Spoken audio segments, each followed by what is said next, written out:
여러분들과 한 주간 평안하셨습니까? 인사 나눕시다.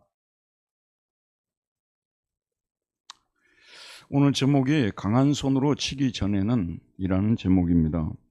여러분은 혹시 저와 판단이 좀 다를 수 있겠습니다만은 저 개인적인 생각으로는 세계 음악계에서 우리나라 사람으로서 가장 유명한 사람이 조수미 씨라고 생각하고 있습니다. 다른 분들도 다 유명합니다만 그 중에 좀 더 유명한 분이라고 볼 수가 있겠습니다. 최근에 동영상을 통해서 조수미 씨 부른 노래들을 이렇게 쭉 들어봤고요. 또 조수미 씨가 유퀴즈 등의 TV 프로에 나와서 자신이 그동안 어떻게 살아왔는지에 대하여 말하는 것도 들어보았습니다. 여러분은 자세히 알고 계시겠지만 저는 처음 알게 된 사실이 좀 있습니다. 조수미 씨 자신이 직접 하는 말에 근거해서 말씀을 드리겠습니다. 조수미 씨는 81학번, 81학번, 원래 학번 중에 제일 좋은 학번이 81학번이에요. 왜냐하면 제가 81학번이거든요. 81학번으로서 서울대 성악과를 수석 입학하셨다고 합니다. 그런데 대학교에 들어간 후 1년 만에 학교를 그만둡니다. 그리고 이태리 유학길에 오릅니다. 여기까지 들어보면 저는 여러분이 아시다시피 베를린에 있을 때요, 음악하는 사람들 수백 명을 봤습니다. 또 그 애들 데리고 목회하고 그랬거든요. 뭐 지금 유명한 영광철 이런 분들은 제가 같이 축구도 한 사람이에요. 어마어마하게 유명한 분이거든. 와보니까 어마어마하게 유명하게 됐어요. 근데 그때 그 친구들하고 축구에서 내가 7대0으로 이겼다는 것을 항상 자부심을 가지고 야, 그 친구들을 7대0으로 이겼어요.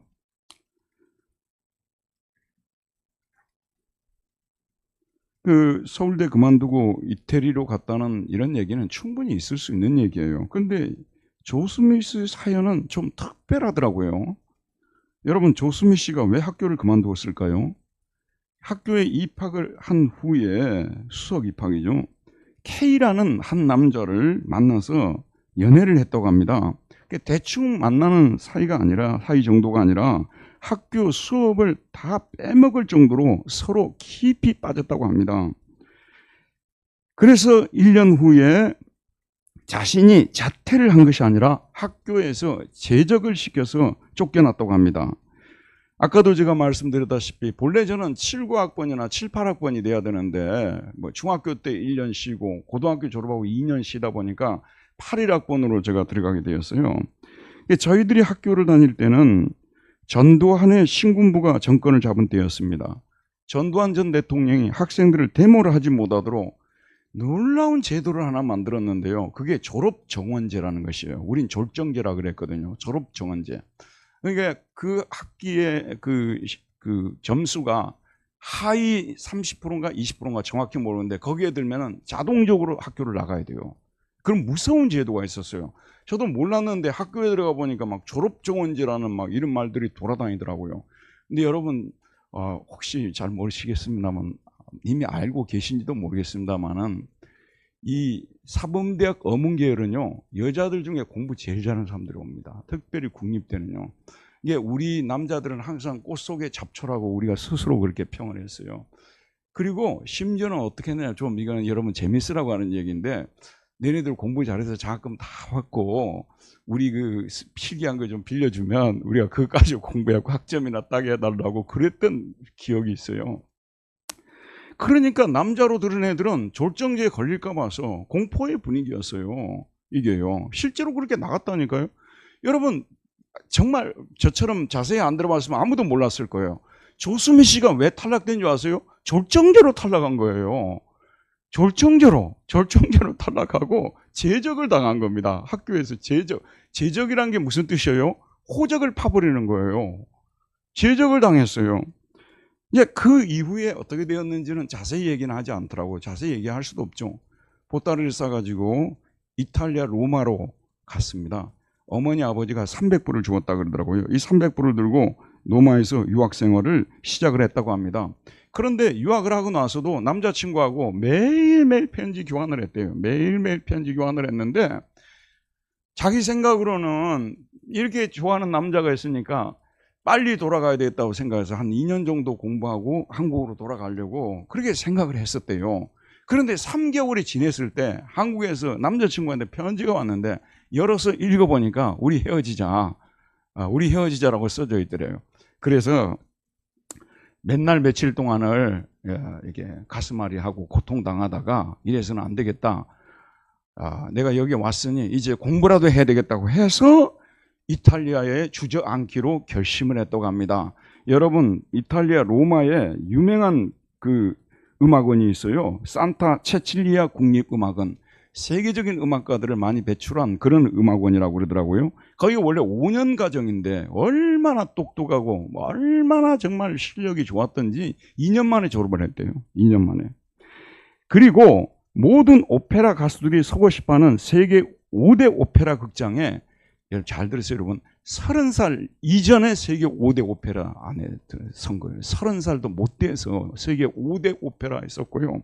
6대 콩쿠르를 휩쓸었고, 그리고 1993년에는 이탈리아 최고 소프라노에게 주는 황금 기러기상을 수상했다고 합니다.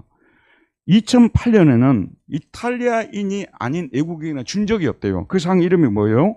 국제 푸치니상인데, 푸치니 아시잖아요. 푸치니상인데 이 상까지도 수상했다고 합니다. 2021년은 한국인 최초로 아시아 명예의 전당에 선정되었으며 같은 해에 카이스트 문화기술대학원 초빙 교수가 되었다고 합니다. 여러분, 조수미 씨가 81년 대학교 1학년 때 K를 만나지 않았다면, 이게 중요하더라고요. K를 만나지 않았다면 오늘날 같은 대성악가가 있을 수 있었겠는가. 참고로 저도 K거든요. 근데 이 K는 남쪽에 있는 K가 돼가지고 서울 쪽을 가본 적이 없어요. 이태리 유학을 온 후에 3개월 후에 남자친구로부터 편지를 받지 않았다면 과연 오늘과 같이 성공할 수 있었을까요? 그렇지 않아도 뭐 서울대 성악과 수석했으니까 잘 살 수 있었겠지만 오늘날처럼은 유명해지지 않았을 것이라는 것이 확실하지 않습니까? 오늘 설교 제목과 같이 그녀에게 강한 손이 더해진 것입니다. 조수미 씨는 그곳에 한국에 머물고자 했지만 어디서인지는 모르지만, 누구의 손인지는 모르지만 그녀에게 강한 손이 더함으로 이태리로 가게 되었고 그곳에서 성공을 하게 되었다고 생각할 수 있습니다. 여러분, 우리 인생에도 비슷한 일들이 일어날 수가 있어요. 우리 인간은 다 안주하고 싶은 거예요. 안주하고 싶은 것입니다. 있는 거 지키고 살고 싶은 거예요. 있는 거 지키고 살고 싶은 거예요. 안전, 안주가 라틴어로 세쿠리타스입니다. 이거는 여러분 그 열쇠, 자물쇠 있잖아요. 그거 갖고 가는 분들이 그 써놓기를 뭐라고 하면 세쿠리타스, 안전 써놓습니다. 있는 거 지키려고 해요. 뺏기면 안 되는 거예요. 누구든지 다 그렇게 살려고 하죠. 그런데 저나 여러분의 인생을 한번 되돌아보시기 바랍니다. 우리 인생에도 어느 순간에 강한 손이 더해진 거예요. 태풍이 불었어요. 나는 그 길로 가려고 했던 사람도 아니에요. 교회에 나온 분도, 우리 교회 오늘 권사님이 항상 만나면 간증하고 이렇게 우리 교우들한테 하는 얘기가 절대 예수 믿을 사람이 아니었다는 거죠. 절대 예수 믿을 사람이 아니었는데 어떻게 해서 교회를 다니게 되었는지 늘 이렇게 간증을 하시는데, 권사님뿐만 아니라 우리 모두가 다 그렇습니다. 어떻게 해서. 저는요, 여러분들 어떻게 생각할지 모르지만 저는 시골 기많은 마을에서 태어났다고 말씀을 드렸잖아요. 마을이 4개 있어요. 그런데 그때 공부 잘하고 또 이렇게 좀 집안이 좀 잘 사는 집들은요, 순천, 광주 다 보냈어요. 거기 남아있는 사람들은 진짜 아무것도 기댈 수 없는 사람들만 남았어요. 그래서 저는 교회를 다닌 거예요. 그 나갔던 친구들은 교회 안 다녔어요. 그래서 이게 하나님이 우리를 구원하기 위해서 우리에게도 비유적으로 말씀드리면 강한 손을 다하였기 때문에 우리가 지금 여기에 서 있고요. 인생을 되돌아보게 되면 원하지 않았던 일들이 갑자기 일어나가지고 방향을 바꿔버리고 목표를 바꿔버리고 이런 일들이 우리에게도 있다는 말씀이 드는 것입니다. 이게 오늘 본문에 보게 되면 바로 이 상황이 나오고 있습니다. 원래 애굽 사람들은 이스라엘 백성들을 부려먹었는데 공사 현장에 다 유대인들이 가서 히브리 사람들이 노역을 하고 있는데 애들을 보내버리면 어떻게 될 거예요? 절대 보내지 수 없죠. 그런데 하나님이 강한 손을 대해서 그들을 보냈다고 그 비결을 말씀해 주고 있습니다. 우리 18절부터 읽어가면서 말씀을 드리겠습니다. 18절 한번 보도록 합시다. 3장 13절입니다. 13절 제가 읽어가면서 말씀드릴게요. 모세가 하나님께 아뢰되 내가 이스라엘 자손에게 가서 이르기를 너희의 조상의 하나님이 나를 너에게 보내셨다 하면 그들이 내게 묻기를 그의 이름이 무엇이냐 하리니 내가 무엇이라고 그들에게 말하리까? 너희들의 조상들의 하나님이 나를 너희에게 보냈다. 이렇게 너희들의 조상의 하나님이 나를 너희에게 보내셨다. 이렇게 말하면 그 이스라엘 백성들이 모세 너에게 그의 이름이 무엇이냐고 물을 것이다. 모세가 이제 하나님께 그렇게 말하는 거예요. 그들이 나한테 물으면 제가 뭐라고 대답할까요? 이렇게 말했어요. 내가 무엇이라고 그들에게 말하리까? 14절에 보면 하나님이 모세에게 이르시되 나는 스스로 있는 자이니라. 여기 보면 스스로 있는 자라는 말씀을 쓰고 있습니다. 나는 스스로 있는 자니다.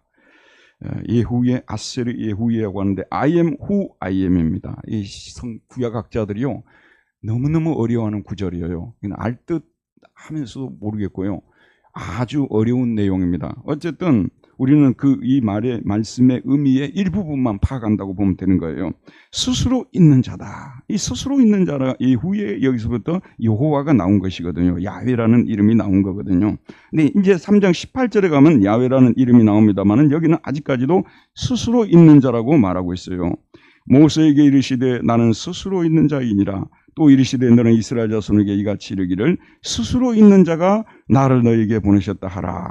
하나님이 또 모세에게 이르시되 너는 이스라엘 자손에게 이같이 이르기를 너희 조상의 하나님 여호와 곧 아브라함의 하나님 이삭의 하나님 야곱의 하나님께서 나를 너에게 보내셨다 하라. 자, 스스로 있는 자가 나를 보냈다면 못 알아듣는 거예요. 못 알아듣겠죠. 그런데 덧붙여서 너희 조상의 하나님 여호와 곧 아브라함의 하나님 이삭의 하나님 야곱의 하나님께서 나를 너에게 보내셨다 하라.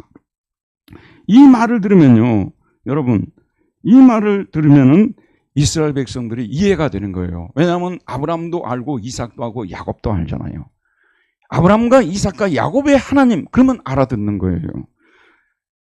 제가 지난 시간에 설교를 했지 않습니까? 여러분, 지금 모세는요, 잘 나가는 때가 아니에요. 모세는 잊혀진 인생이에요. 게다가 나이도 80세잖아요. 나이도 80세요. 그런데 이스라엘 백성들에게 가서 하나님이 나를 보냈다고 이렇게 하면 과연 그 사람들이 귀나 기울여 줄까요? 나에게 나타났다는 하나님이 스스로 계신 자다. 못 알아듣겠죠. 그래서 아브라함의 하나님, 이삭의 하나님, 야곱의 하나님께서 나를 너에게 보내셨다.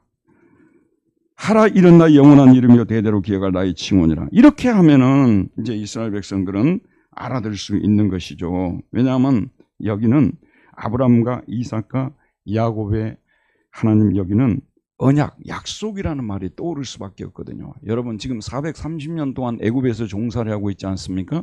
하지만 하나님께서 이스라엘 이 조상들과 약속을 하셨어요. 무슨 약속을 하셨습니까? 그들을 가나안 땅에 데려가겠다는 약속을 하셨어요. 이걸 언약이라고 하잖아요. 근데 성경 66권이 잘 들어보세요. 이 언약의 이 한마디로 언약의 강이라고 볼 수가 있겠죠. 이 언약의 강으로 이렇게 쭉 흘러가고 있기 때문에 제가 설교 시간에 여러 번 말씀을 드렸는데, 자, 여러분 보세요. 제가 설교 시간에 여러 번 말씀드렸잖아요. 이 성경 전체에서 언약을 빼버리게 되면요, 이건 안고 없는 찐빵이 되는 거예요. 구약이라고 말씀드리죠. Old Testament, Old Promise, Old Covenant, 다 언약, 약속, 유언, 그런 뜻이에요. 신약은 뭐예요? 새로운 약속, 유언, 언약. 이게 언제부터 언약이 등장하냐면 아브라함과 언약을 맺는데 너의 후손을 통해서 천하만민이 복을 받을 것이고요. 그게 첫 번째예요. 두 번째는 너의 후손을 가나안 땅에다가 지금은 일곱 족속이는 가나안 땅에다가 데려다 놓을 것이다. 거기서 영원히 살게 할 것이다. 이게 하나님이 아브라함과 이삭과 야곱과 맺은 언약인 것입니다. 그래서 이스라엘 백성들은 지금은 포로 생활하고 있지만 이 언약을 맺으신 하나님을 알고 있는 거예요. 그래서 아브라함과 이삭과 야곱의 하나님이라고 말을 하게 되면 그들이 하나님이 보낸 사람 맞구나 알아들을 수 있을 것이라는 말씀이죠. 자, 16절로 가보도록 합시다.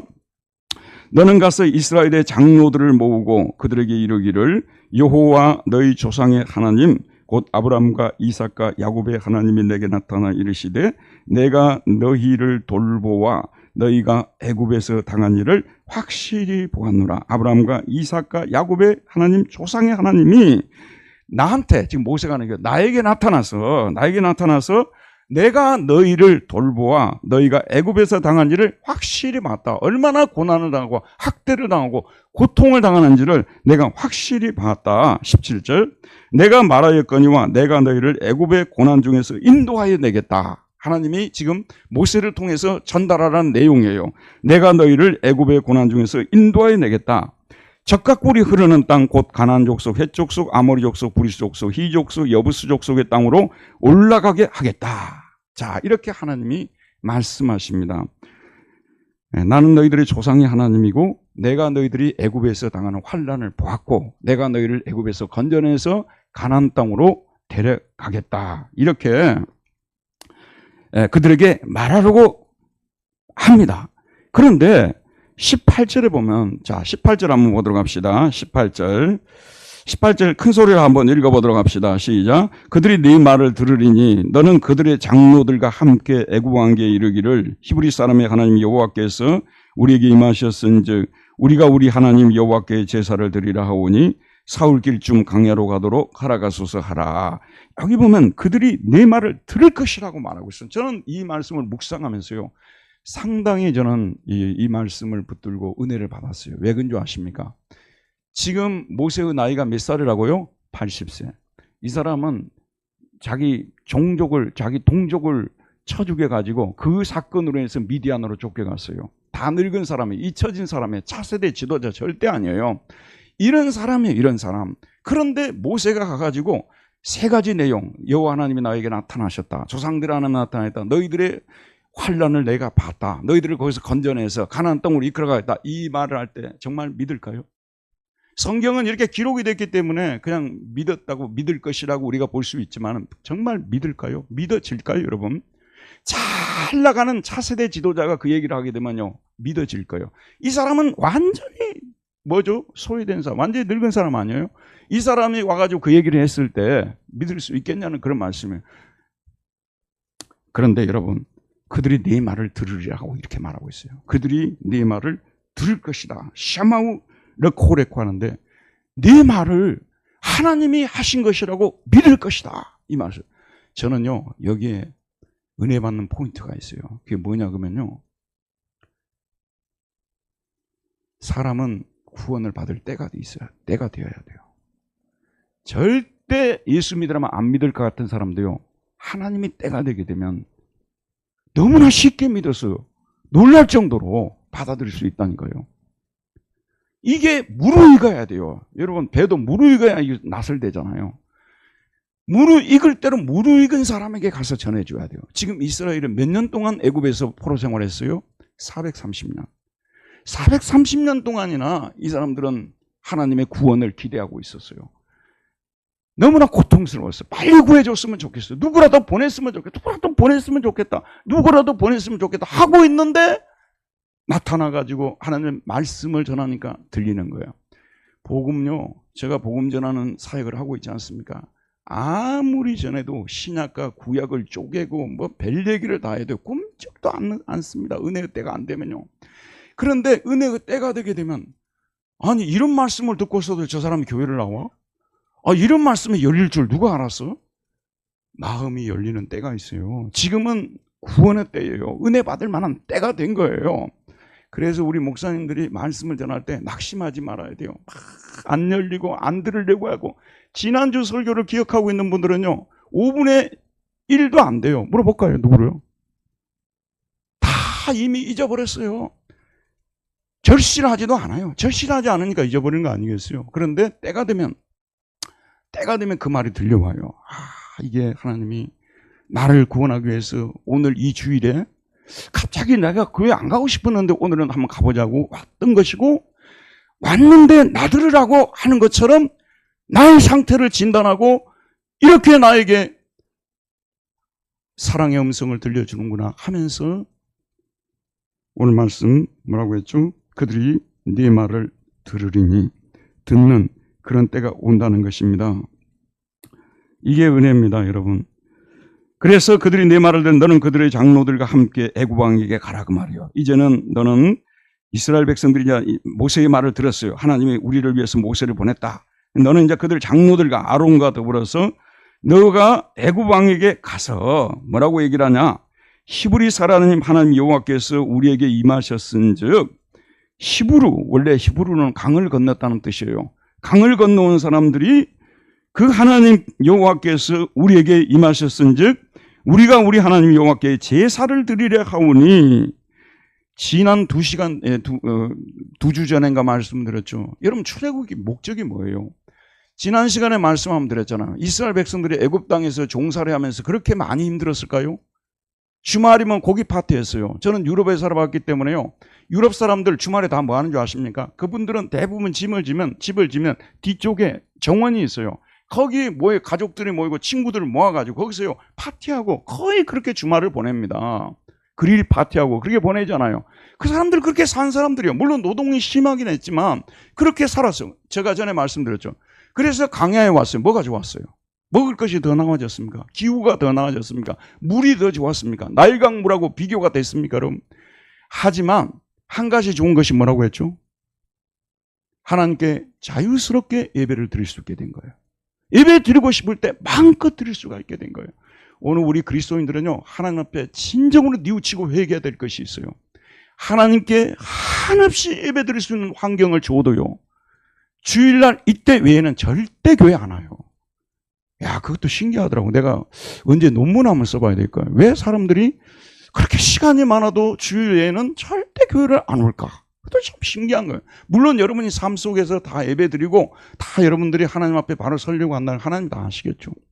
근데 제가 이렇게 시간을 하나님이 많이 줬어요. 지금 기독교인들을 누가 핍박합니까? 누가 교회 못 가게 합니까?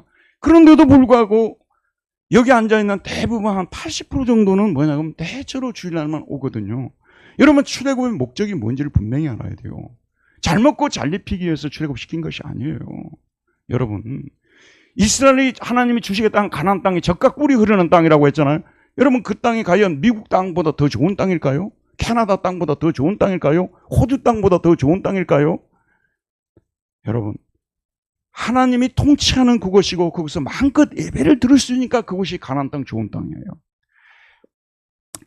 이 출애굽의 목적이 그거예요. 그래서 오늘 모세가 뭐라고 얘기를 하냐면, 우리가 우리 하나님 여호와께 제사를 드리려 합니다. 사흘 길 중 광야로 가도록 허락해 주십시오. 예배 드리러 갈 테니 허락해 주십시오. 이것이 모세가 애굽 왕에게 간청한 것이에요. 여러분, 한번 주목해서 보세요. 모세가 가가지고요, 노동조합 대표처럼요, 노조위원장처럼 우리 노동 상태가 너무 안 좋다고 개선을 좀 해달라고, 공장을 더 좀 지어달라고, 인원을 좀 충원시켜줘, 그런 얘기 했습니까? 예배드리게 해달라고. 그런 얘기가 중요하지 않다는 얘기가 아니에요. 여러분, 우리가 교회에 예배만 드리고 삽니까? 그럼에도 우리 신앙에 있어서 가장 중요한 부분이 예배드리는 문제입니다. 예배드리는 것을 소홀히 하는 교회는요, 이건 희망이 없는 교회입니다. 그래서 우리는 우리 정체성을 예배를 통해서 확인하는 거예요. 우리가 기독교인이라는 정체성 어디서 확인할 수 있습니까? 예배 드리면서 확인하는 것입니다. 그래서 예배 드리는 것 이까이 거 하지 마시고요, 가장 중요한 시간이라고 생각하고 신령과 진리로 하나님께 예배 드리려고 애를 쓰는 저와 여러분들이 되기를 바랍니다. 목사는 여기까지만 이야기할 수 있습니다. 가끔요, 성도님들이 하나님을 좀 안 두려워할 때 보면 나는 아주 마음이 안 좋아요. 여러분, 하나님이 모르는 것이 뭐가 있겠습니까? 우리가요, 오늘 내가 하나님께 예배 드리기 위해서 좀 옷도 좀 좋게 입고 가야 되겠고, 좀 시간도 맞춰 가야 되겠고, 이런 거 다 하나님께서 아시는 거예요. 정말 다 아시는 겁니다. 그리고 또 우리가 예배를 드릴 때 제일 중요한 것이 십자가 부활을 기억하는 거예요. 우리 권수 입사님 오늘 기도하시면서 참 은혜가 되었어요. 왜냐하면 십자가 부활이 기도의 핵심이잖아요. 여러분, 다른 기도보다도 더 중요한 기도가 이 기도입니다. 왜냐하면 이 십자가 부활 사건 때문에 우리가 구원을 받게 되고 교회가 서게 된 것이고요, 우리의 정체성, 우리의 뿌리가 여기거든요. 항상 우리는 여기에 대한 감사를 잊지 말아야 돼요. 입으로 표현할 줄 알아야 되는 거예요. 그래서 여기까지 얘기를 하는데, 문제는 이 출애굽의 목적을 누가 제일 잘 압니까, 여러분? 마귀가 제일 잘 알아요. 애굽왕을 통해서 절대 나가지 못하게 만들어요. 그들이 하나님께 예배드리는 꼴을 못 보겠다, 그 말이에요. 그래서 마귀가 끝까지 방해를 하는 것입니다. 언제까지 방해하느냐? 못 가게, 계속 못 가게 하는데 언제까지? 자, 우리 19절 말씀 큰 소리로 한번 읽어보도록 하겠습니다. 19절입니다. 시작. 내가 아노니 강한 손으로 치기 전에는 애굽 왕이 너희가 가도록 허락하지 아니하다가, 강한 손으로 치기 전에는, 아무리 우리 예배 좀 드리려고 하니까 좀 내보내 주세요. 예배 좀 드리려고 하니까 내보내 주세요. 안 보내주는 거예요. 안 보내줘. 지금도 제가 가르쳤던 고3 학생이 기억이 나요. 지금 호주에 살고 있어요. 공부도 잘해가지고 서울대 나와서 지금 호주에 살고 있는데, 약대를 나왔는데, 제가 고등부 때 지도를 했거든요. 참 똑똑한 아이예요. 당신은 어땠는지 아십니까? 주말에도 전부 나와서 자습시켰어요. 특별히 공부 잘하는 애들은 학교에 명예에 걸려있기 때문에 더 나오도록 했어요. 끝까지 안 갔어요. 월요일 가게 되면 얻어맞고. 그래도 안 갔어요. 여러분, 그런 시대도 있었어요. 그런 시대도 있었으니까 주의를 쉽게 빠지는 분들은 회개해야 돼요. 그런 시대도 있었어요, 여러분. 그러니까 이스라엘 백성들을 안 놔주려고 완고하게 나갔죠. 주일날 교회가 됩니다. 못 가. 계속 완고하게 나왔죠. 하나님이 손을 냈을 것입니다. 내가 아노니 강한 손으로 치기 전에는 애굽 왕이 너희가 가도록 허락하지 아니하다가. 설교를 하다 보니까 생각이 나네요. 독일에 살 때 제가 3층에 살고 있는데 2층 아주머니가 혼자 사시는 분이에요. 예배를 드릴 때 찬송가도 안 부르고 너무너무 조심해서 새벽 예배를 드리고 그랬는데, 처음 들어가서는 이분이 그분을 충분히 이해하고, 우리가 잘못이죠. 근데 그렇게 조용히 하고, 심지어는 강아지가 있었는데요, 새벽 예배 들어올 때 벨 누르고 올 때는 안 짖었어요. 얘가요. 예배 끝날 때까지 쭉 있는 거예요. 그리 총명한 개를 제가 키웠습니다. 그런데 어느 날 무슨 일이 있었는지 모르지만 이 아주머니가 우리에게 일체 이야기를 안 하는 거예요. 태도가 확 바뀌어졌어요. 그래서 내가 꿈에 하나님이 한번 나타나셨는가 보다, 그런 생각을 했어요. 여러분, 우리 인생 살아갈 때 이런 일이 있을 수 있어요. 하나님이 너무 하나님 일을 하는 걸 막는 사람들 있잖아요. 때로는 하나님이 직접 나타나기도 하세요. 그랬는지 어쨌든 강한 손으로 치기 전에는 애굽 왕이 너희가 가도록 허락하지 아니하리라. 20절. 내가 내 손을 들어 애굽에 여러 가지 이적으로 그 나라를 친 후에야 그가 너희를 보내리라. 이건 알고 계시죠? 10가지 재앙을 내려서 안 보내려고 하다가, 보낸다고 했다가 마음이 좀 괜찮아지면 안 보내고, 보낸다고 했다가 안 보내고, 보낸다고 했다가 안 보내고, 10번이나 하나님이 재앙을 내리고서 나서야, 장자들이 죽임을 당하고 나서야 내보내게 됩니다. 그들이 나올 때 하나님이 빈손으로 나오지 않게 하겠다고 약속까지 하십니다. 내가 애굽 사람으로 이 백성에게 은혜를 입히게 할지라. 너희가 나갈 때 빈손으로 가지 아니하리니 여인들은 모두 그 이웃 사람과 및 자기 집에 거류하는 여인에게 은폐물과 금폐물과 의복을 구하여 너희의 자녀를 꾸미라. 너희는 애굽 사람들의 물품을 취하리라. 자, 여러분, 말씀을 정리하고 마치도록 하겠습니다. 여러분, 하나님께서 이스라엘을 선택하신 목적이 무엇입니까? 하나님이 수많은 민족들이 있지만요, 이스라엘이라는 한 민족을 선택해서 하나님을 알고 하나님께 예배하는 민족을 택하기를, 만들기를 원하셨어요. 그게 하나님의 소원이에요.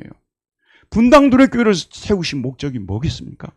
나를 제대로 알고 나를 정말 신령과 진리로 예배하는 그런 사람들을 모임을 한번 만들어 봐야겠다. 그래서 이 교회가 세워진 것입니다. 그리고 하나님은 이스라엘 백성들과 언약을 맺으시고 가나안 땅을 주시겠다고 약속했어요. 근데 지금 상황이, 당시 세계 최강대국 애굽에서 종사를 하고 있었지 않습니까? 이런 상황에서 이스라엘 백성이 빠져나오는 것이 얼마나 어려웠겠습니까? 완강히 저항했죠. 그러나 하나님이 강한 손을 들어서 쳤을 때 그들이 결국은 보내주게 되었습니다. 자, 모세는 보세요. 모세는 말씀만 전했어요. 우리 보내달라, 예배드리고 싶다.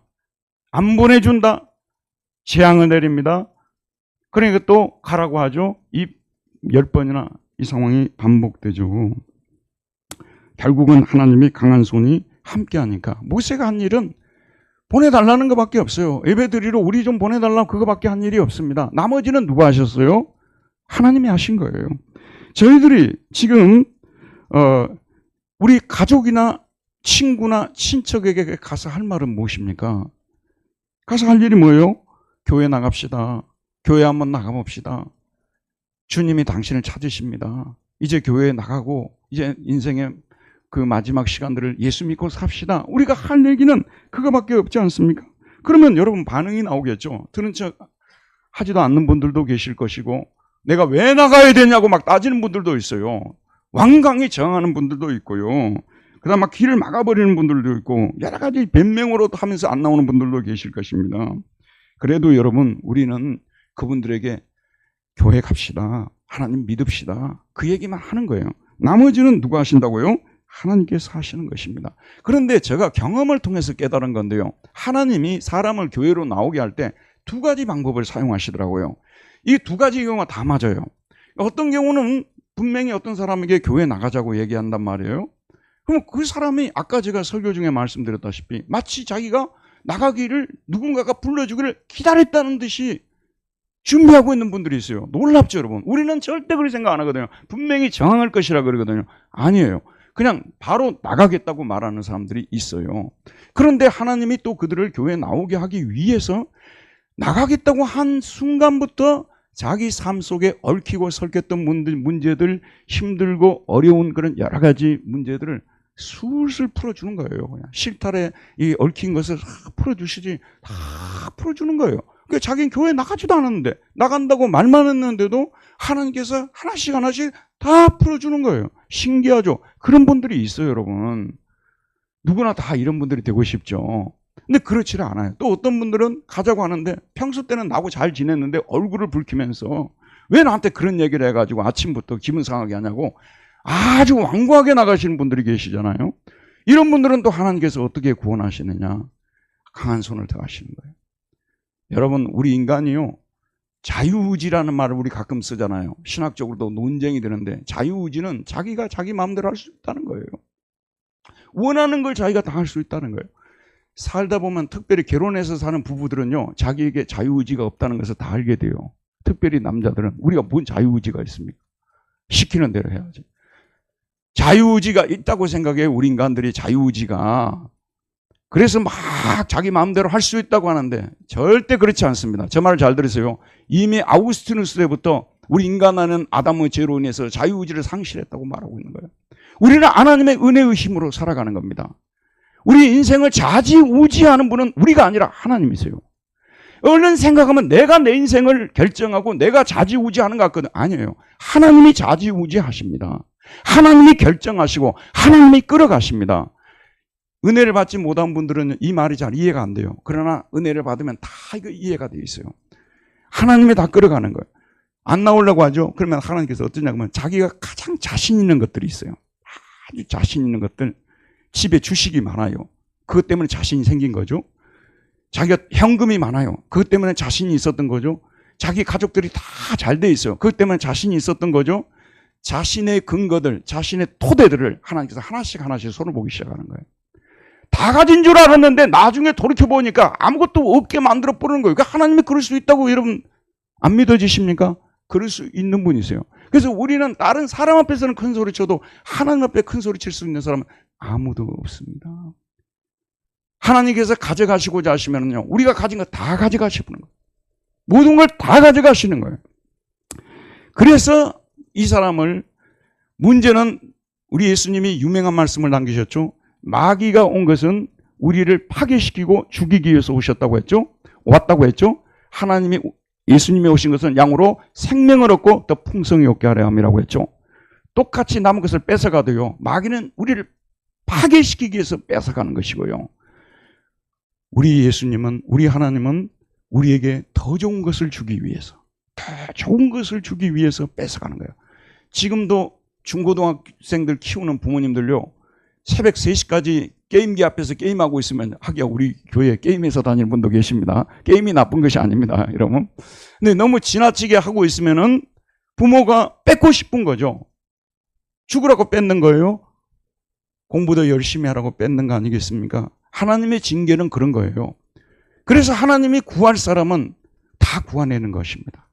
하나님이 구하지 못할 사람이 없는 거예요. 그래서 우리 인간은 하나님 앞에서 고집을 부르면 안 돼요. 손 들고 나오라고 할 때 하나님이 보낸 사람이구나, 전령이구나, 메신저구나, 나를 구원하기 위해서 저 사람은 나에게 보냈구나 하면서 즉시 손 들고 나와야 된다는 말씀입니다.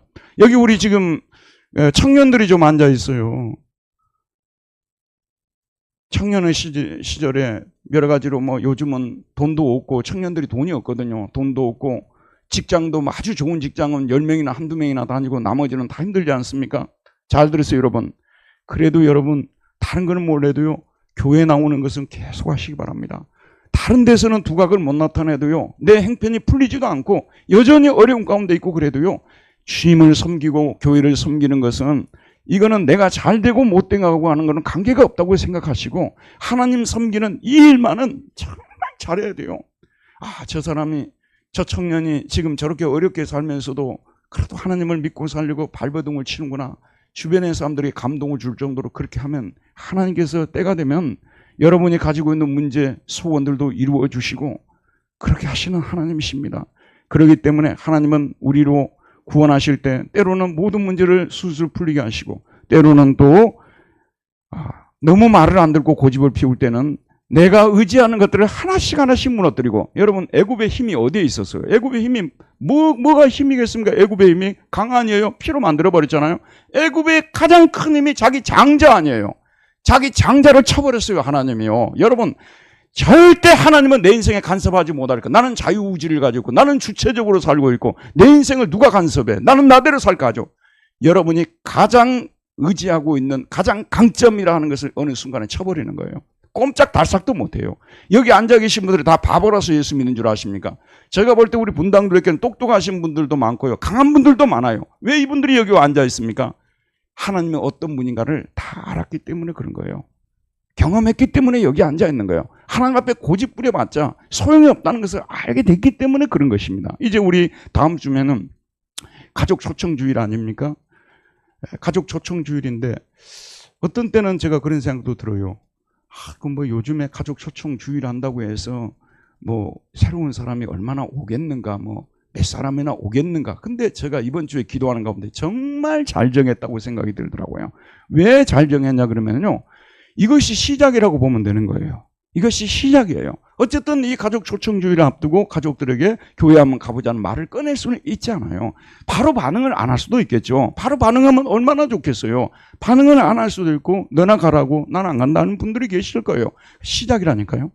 우리는 계속 모세와 같이, 모세가 애굽 왕한테 몇 번 갔어요? 10번 갔죠. 10번 갔죠? 우리도 10번 가야 되는 거예요. 10번 갈 때까지 가자니까요. 첫 번째 하고 그다음 연말에 한 번 더 하고. 그래서 몇 분이나 나올지는 우리 하나님만이 아시지만 우리가 할 일은 하자는 것입니다.